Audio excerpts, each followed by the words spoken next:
Great. So, well done, everybody. Last session of the day. We're almost there. Just a series of questions, just to round things off. And there are several events this evening. Ross. It is not possible to follow in the footsteps of Narong. If you had one thing that you were going to, continue really to devote the rest of your existence to, which of course you will, what would that be? The real nuts and bolts. I would do just the simple thing that I've been doing for most of my academic career, and that is to ensure that I put all my efforts into raising the quality of life and life expectancy of people with not only parasite-related cholangiocarcinoma, but cholangiocarcinoma worldwide. Okay. I think you'd approve of that. Yep. I have a question about the OV test. That is really important, a real step forward in the prevention of cholangiocarcinoma. Professor Wacharin, how long do you think it will take to see a decrease in the incidence of cholangiocarcinoma applying this test? Okay.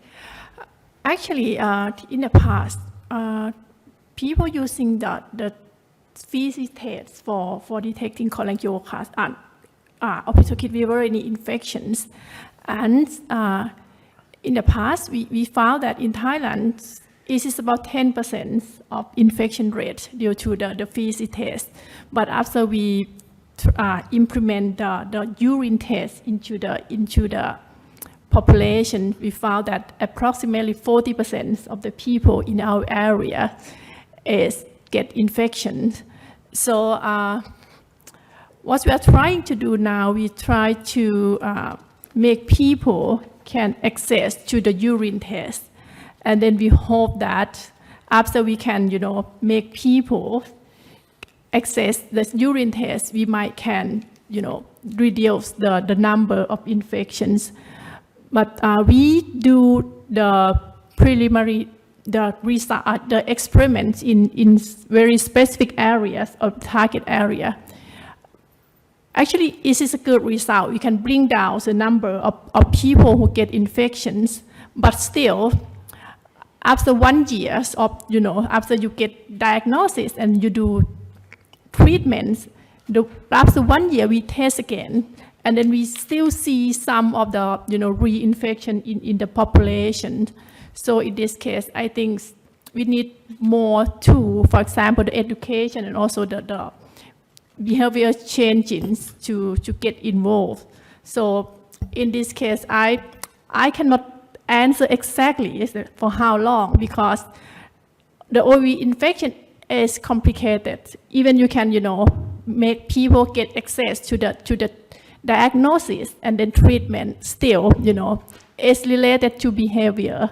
So I think it needs a bit of time until people, change their behavior. It might be not possible in adults, in these generations, but we do lay the hope on young, because we invent the education program to the children. So we hope probably like 10th year, we can see, the decreasing number of OV infection people. Thank you. Juan. Thank you. One of the things that struck me across the presentations was highlighting the value of clinical nurse specialists and the disparity that we have between the various countries.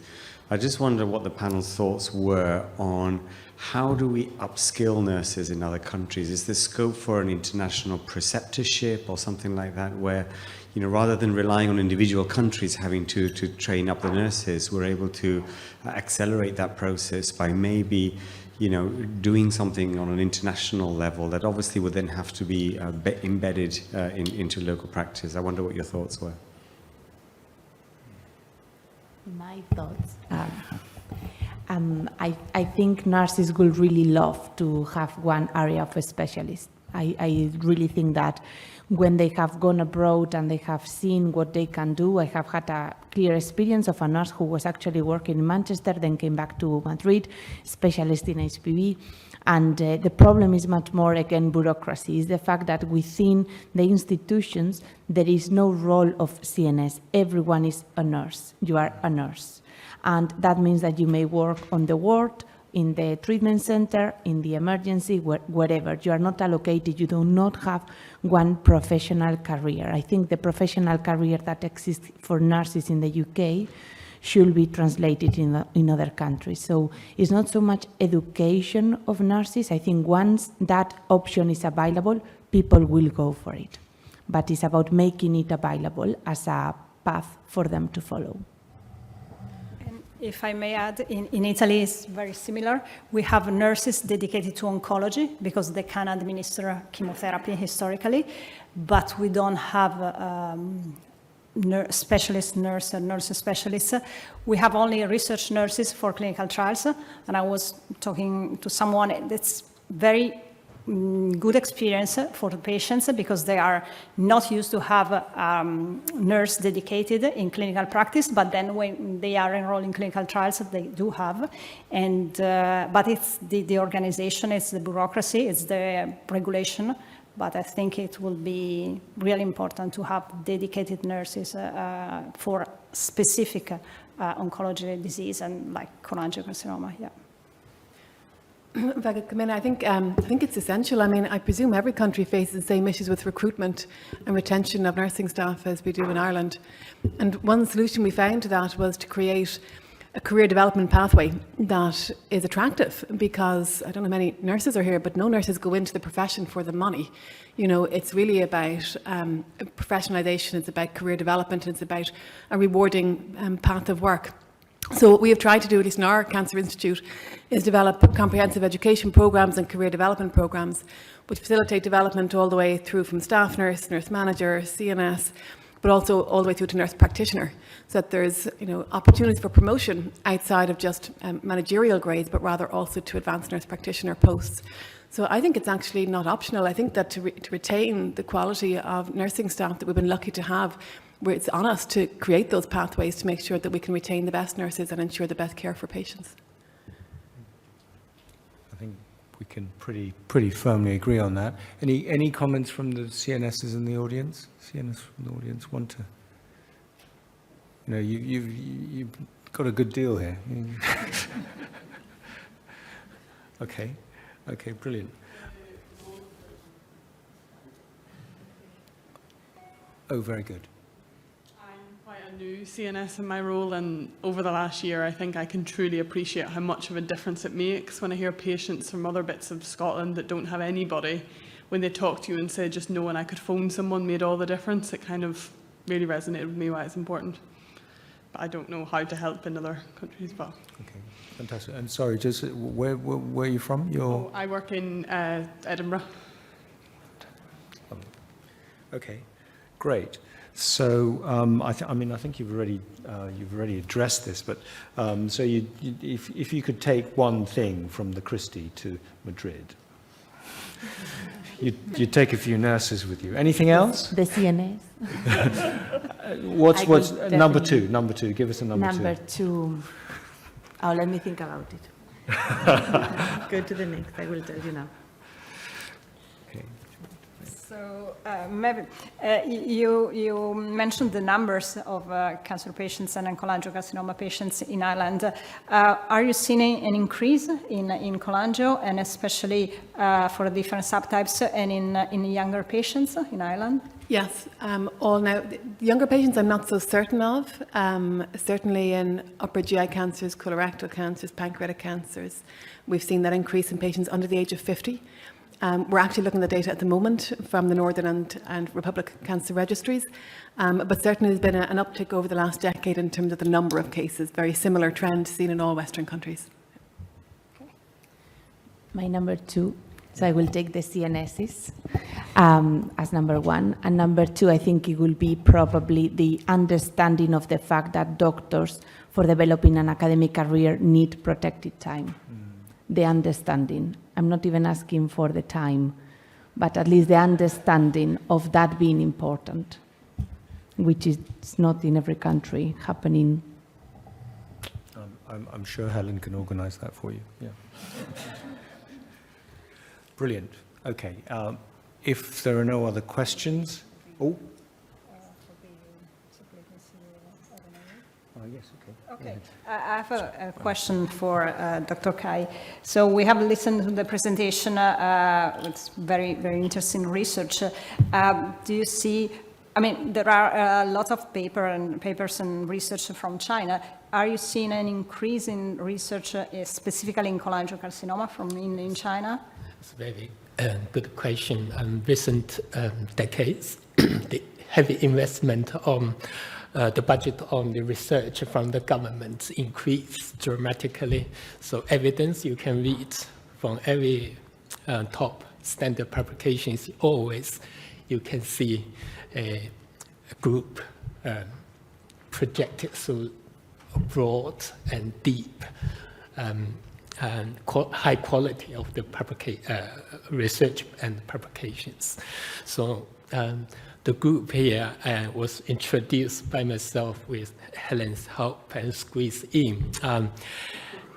Just a few words for the West China Hospital is sort of the center of excellence of medicine in China. It's ranked number 201. So in terms of cholangiocarcinoma cases diagnosed every year, last year it was 332 intrahepatic cholangiocarcinoma diagnosed in this hospital. So fully resources. Now, I can tell it's quite heavy. Heavy, I mean, since yesterday we have a kind of bit more clinical oriented presentations, suddenly switch to the molecular biology. It seems the way I can tell drive people to sleep, maybe just a long day anyway. And it just reflects the point where how much we know a little about the cancer, including cholangiocarcinoma. So now touch to the point of the circular RNA is very new. So you feel kind of not interesting. But it's just a way to tell us how little we know about the diseases. So we try our every efforts, try to find something for early diagnosis and to develop for the novel therapy. They hide a bit more sort of other data in terms of development and circulating RNA for liquid biopsy. They have a chunk of data was not presented today.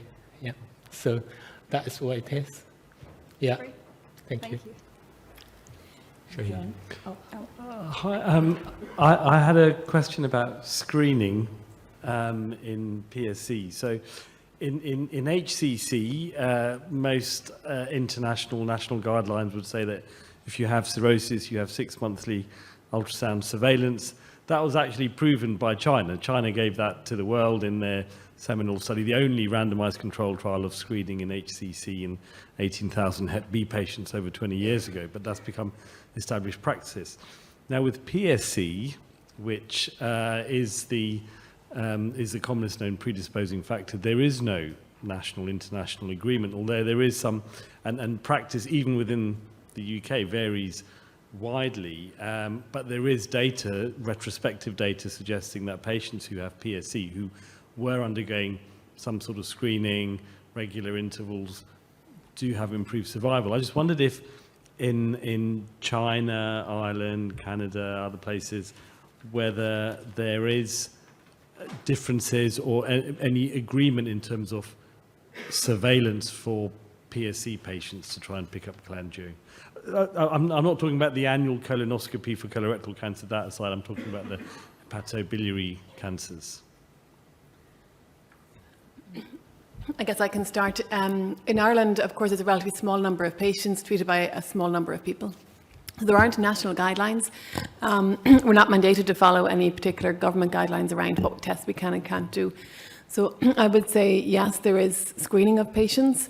It's per institution, but the majority of treating gastroenterologists, hepatologists would enroll a patient on a local screening program, be that MRI or ultrasound. In Spain, the gastroenterologists are following up these patients regularly with PSC, following national and international guidelines. And if someone has a resection, do you have agreed guidelines in terms of follow-up? Scans every 3 months, 6 months, for a year, 2 years, 3 years? Or is that, again, operator I will dependent? say it's very operator dependent. Yeah. A difference with the UK is in Spain is usually the oncologist who is doing that follow-up, which makes the job for the oncologist a little bit quite high burden. Because of the volume, not because of the complexity, but because of the volume is one of the differences, I would So say. even if they're cancer-free after resection? So it's- once the adjuvant treatment is finished, Yeah. instead of discharge and going back to the surgeons, Yeah, yeah. they stay with the oncologist, and it's something that happens across majority of institutions. Okay. Thanks. And John, now you should ask me what will I bring from Spain to the UK? Angela, what would you bring from Spain?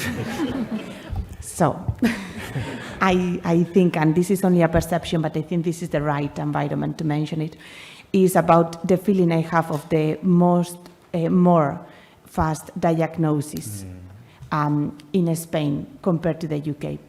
And I don't think it's bad practice. I just think it's a little bit of awareness, not awareness, probably cultural differences. So in Spain, when someone has pain, this is something I told to Juan many times, so he knows the story. In Spain, when someone has pain, they go to the doctor, and the doctor says, this is nothing, they go home. And if they still have pain, they will straight away go to the emergency department. Culturally, in the UK, people are more polite, and they think that because the doctor said they are okay, they stay at home. And then they get jaundice, and because the doctor said it's okay, they stay at home. So to me, there is a big gap between the starting of symptoms in the UK to attending the emergency department, which unfortunately is what usually the diagnosis is triggered. So awareness of patients of which could be the symptoms will be one thing. And then once they enter the hospital, I do have the feeling that the investigations happen more quickly in Spain than in the UK. It may be a little bit biased because of the Manchester and the setup of having one cancer center and other local hospitals. I'm not sure about that. But in my practice right now, I never have to repeat a baseline scan because the diagnosis scan is within 4 or 6 weeks, so I can start treatment straight away. While in Manchester, I always had to repeat the baseline scan. So to me, that is telling me that the diagnosis process is quicker. I think patients are still diagnosed in advanced stages, so this is not the solution for having more cured patients, but I think it's a step. Sorry for the time. Okay, very good. Thank you.